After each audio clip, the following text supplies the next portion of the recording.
Hai guys, welcome back to my channel. Nama aku Rio, and this is Danilo. Oke guys, kasus PDD masih terus berjalan, dan update info terakhir itu persidangan pertamanya akan diadakan pada 9 Oktober 2024 ini. Bagaimanakah update kasusnya, dan apalagi nih yang rame terkait kasusnya PDD? Yuk, tanpa panjang-panjang, kita langsung masuk ke pembahasannya. Before we do the exercise, demi your mouth. Silakan. Tapi sebelum kita bahas lebih lanjut, aku mau ulas balik dulu tentang kasus PDD untuk teman-teman yang mungkin belum tahu.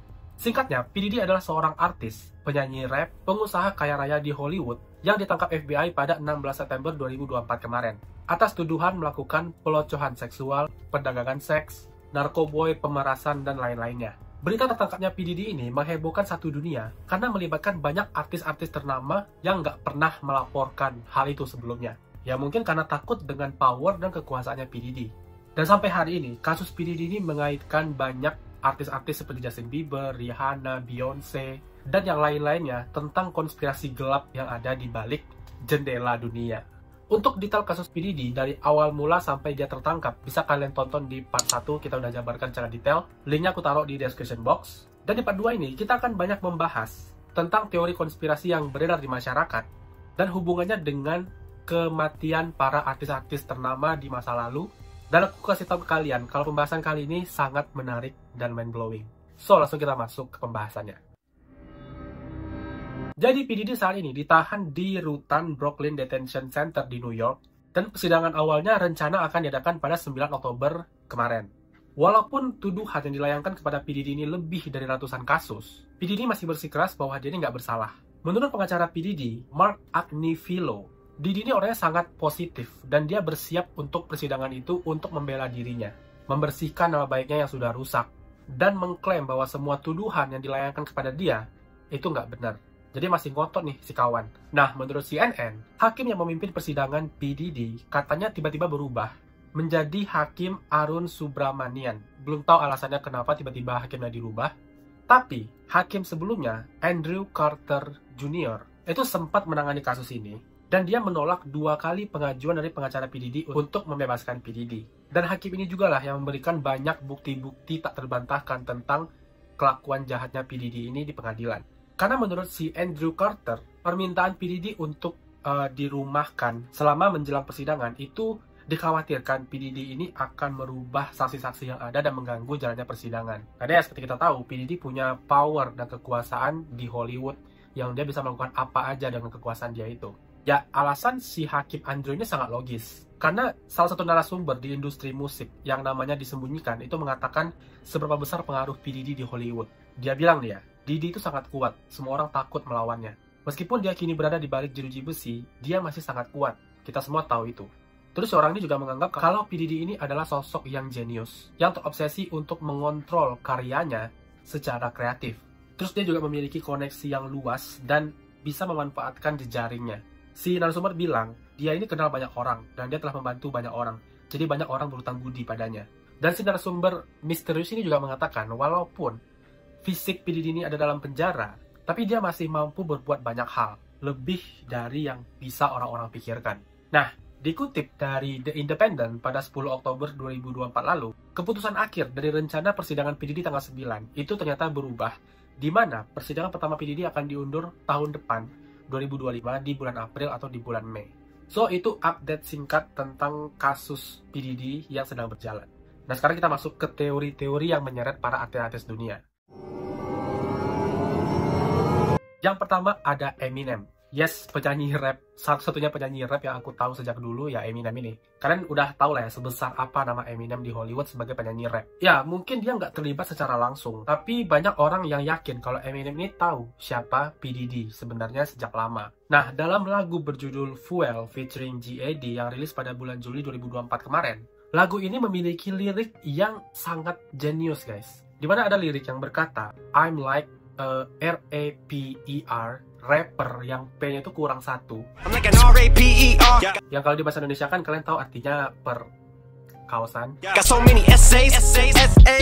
many SS yang secara akronim itu bisa berarti S sex as assault, sex assault, yang artinya pelecehan seksual.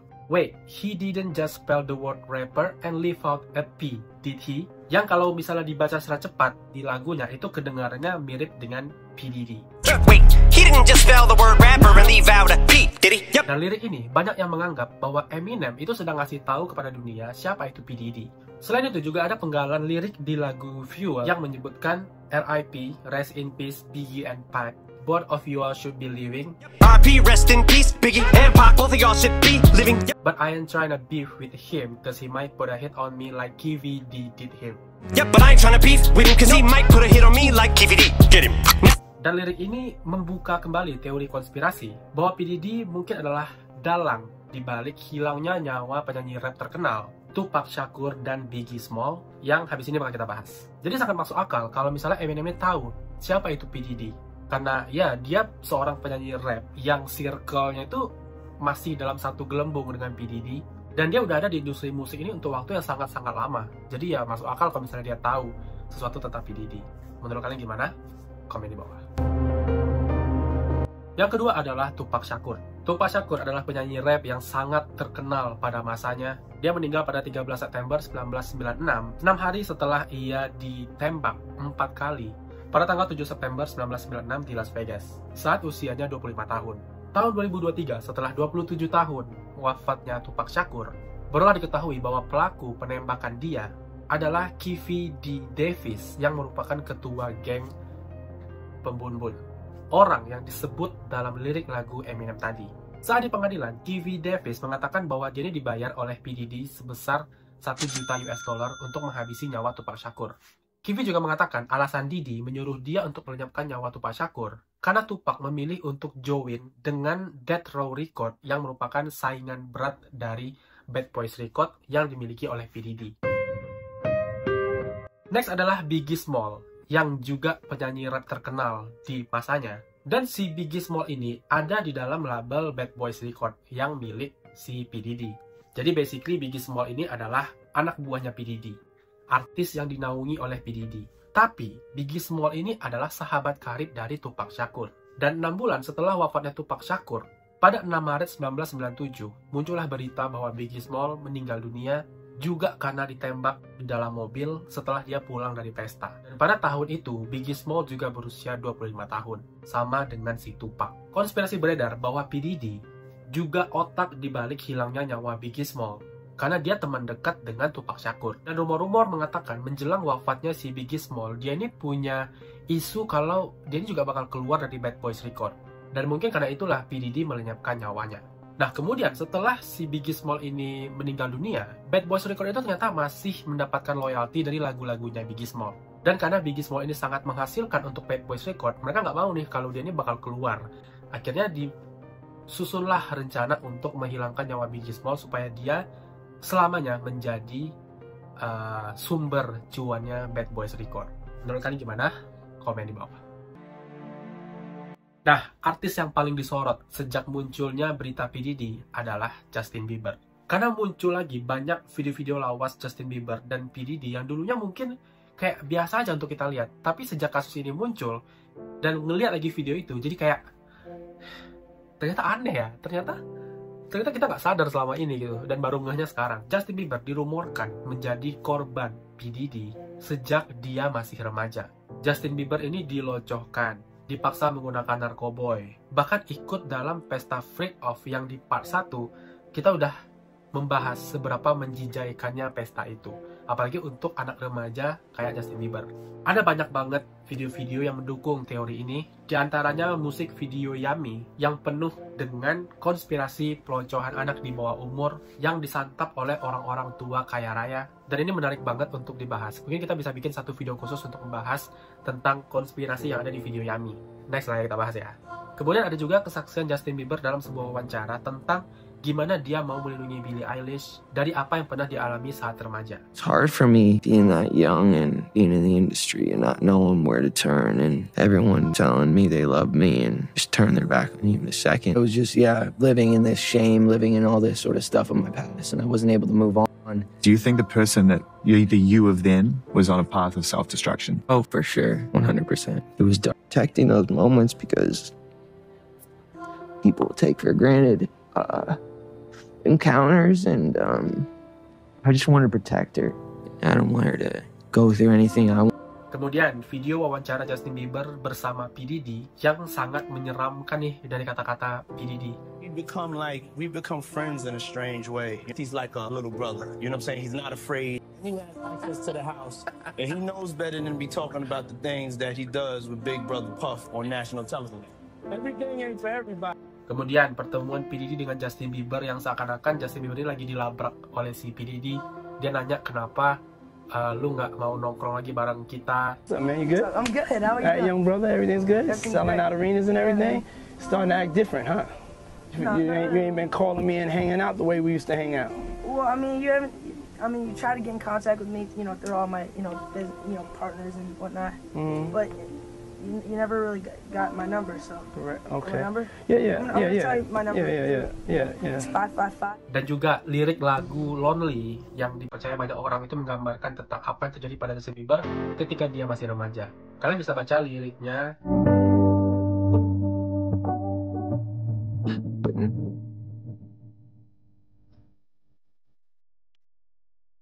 Dan juga berubahnya Justin Bieber dari anak yang polos, baik-baik, berubah menjadi sosok remaja yang nakal, tatoan, suka bermasalah dengan polisi. Muncul banyak berita-berita kontroversi tentang dia. Nah, sejak bulan April 2024 lalu, di TikTok itu muncul lagu Justin Bieber yang berjudul Lost Myself at Diddy Party, yang suara itu mirip dengan suara Justin Bieber.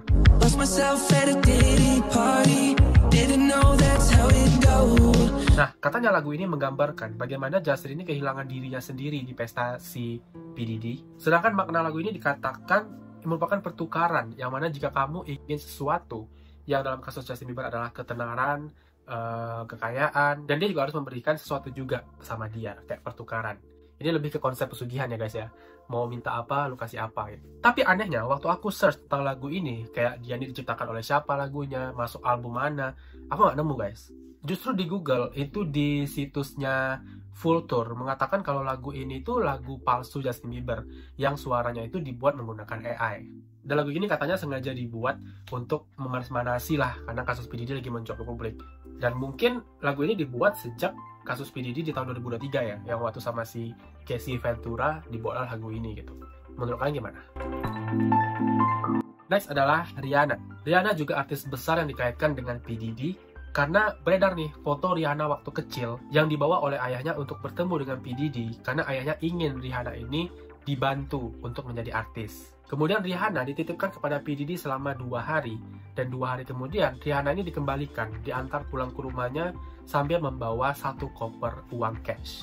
Nggak tahu apa yang terjadi selama 2 hari itu, tapi foto Rihanna ini memunculkan spekulasi dari masyarakat kalau jangan-jangan Rihanna kecil itu juga korban dari P. Diddy. Karena P. Diddy udah membantu dia untuk menunjang namanya naik ke publik dan terkenal sampai sekarang. Dugaan ini didukung dengan cover album Anti yang rilis pada 28 Januari 2016, di mana itu bergambar anak kecil memakai mahkota emas dengan balon hitam, seorang anak yang cuma pakai handuk, dan ada cairan merah yang luntur di atas kertas putih.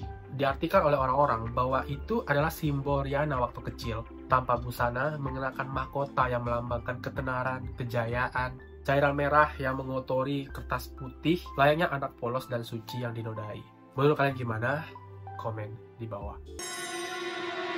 Nah, ini nih yang paling berdampak besar tentang kasusnya P. Diddy. Siapa lagi kalau bukan Jay-Z dan Queen Bee, Beyonce, yang di Indonesia sekarang juga lagi trending nih namanya. Kayak semua orang yang mendapatkan sebuah penghargaan, hadiah atau apa, itu nggak lupa minta makasih sama Beyonce, kalau nggak habis lu. Nah, sejak kasus P. Diddy dan rumor-rumor yang beredar tentang Beyonce, seberapa pick me dia, Beyonce kehilangan followers Instagramnya lebih dari 4 juta orang. Ya, karena itu, karena pick me-nya dia beredar di internet. Jadi, P. Diddy, Beyonce, dan suaminya Jay-Z ini dipercaya banyak orang sebagai anggota Illuminati atau pemujaan setan. Ya, teori ini sebenarnya udah lama juga beredar. Ini bukan rahasia umum lagi, bukan informasi yang baru lagi. Cuma sejak kasusnya P. Diddy, teori ini naik lagi nih ke publik. Ya mungkin Gen Z ada yang belum tahu kan, ya sekarang lah mereka tahu gitu. Dikatakan kalau Jay-Z ini adalah raja Illuminati, Queen Bee adalah ratunya, dan P. Diddy adalah guardiannya, si pelindungnya. Dan banyak yang percaya mereka bertiga ini saling membantu, melenyapkan nyawa orang-orang terkenal di Hollywood seperti Aaliyah, Left Eye, Tupac Shakur, Biggie Small, Michael Jackson, agar lenyap dari muka bumi sehingga nggak ada yang bisa mengalahkan popularitas mereka. Karena bau-baunya nih, mereka yang udah meninggal itu bisa mengalahkan mereka, mengalahkan ketenaran mereka.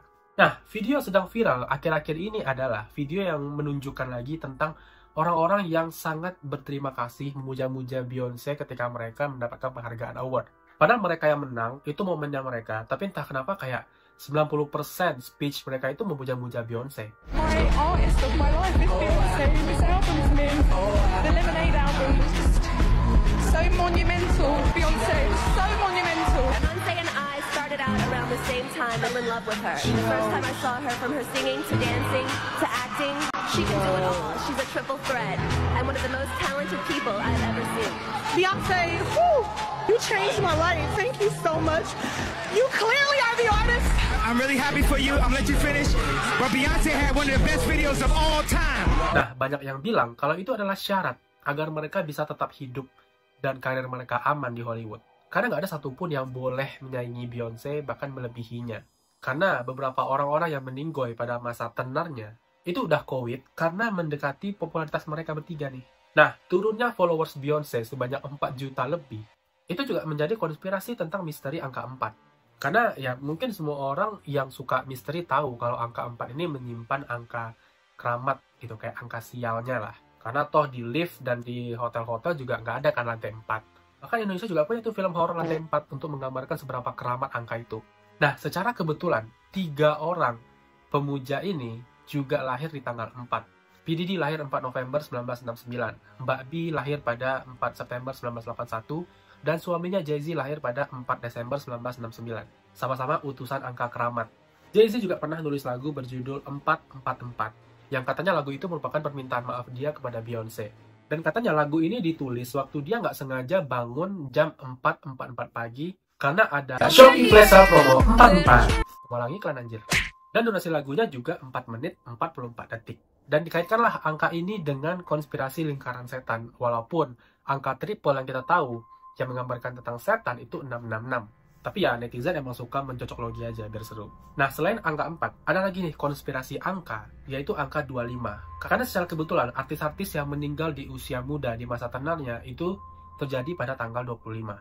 Aaliyah meninggal dunia pada tanggal 25 Agustus 2001, Left Eye atau Lisa Lopez meninggal pada 25 April 2002, dan Michael Jackson pada tanggal 25 Juni 2009.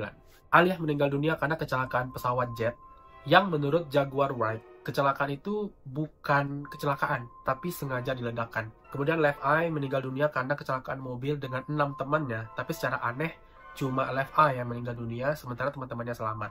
Kemudian Michael Jackson meninggal dunia karena keracunan di rumahnya, dan banyak banget keanehan dari meninggalnya si Michael Jackson ini. Sebelum hari terakhirnya, Michael Jackson selalu berkata kalau mereka akan menghabisiku. Something terrible would happen at the end, not to mention the fact that Michael constantly told me, Latoya, if I die, they're gonna murder me, they're gonna kill me. Siapa mereka? Waktu penyelidikan penyebab kematian Michael Jackson, secara tiba-tiba, semua CCTV yang dibutuhkan itu mati, rekamannya nggak ada. Beberapa waktu setelah meninggalnya Michael Jackson, barulah diketahui bahwa kepala keamanan di rumahnya, yaitu Fahim Muhammad, adalah satu-satunya orang yang ada bersama Michael Jackson di hari terakhir dia hidup. Dan beberapa waktu setelah Michael Jackson ini meninggoy, Fahim ini diketahui pindah bekerja sebagai kepala keamanannya Combs Enterprise, yang merupakan perusahaan milik P. Diddy. Saat bekerja di Combs Enterprise pun, Fahim ini pernah terlibat dengan kejahatan kriminal, dan menjadi sangat mencurigakan karena hanya dialah orang yang ada bersama Michael Jackson pada saat hari kematiannya. Tapi perlu diingat guys, yang kita bahas ini masih teori konspirasi ya. Kita belum mendengar nih ada statement resmi tentang Fahim Muhammad, apakah memang dia yang melakukannya atau bukan. Nah, konspirasi terlibatnya P. Diddy dengan kematian para artis ini juga tercantum dalam lirik lagu J. Cole, She Knows. Dan ini lirik yang sangat familiar di medsos.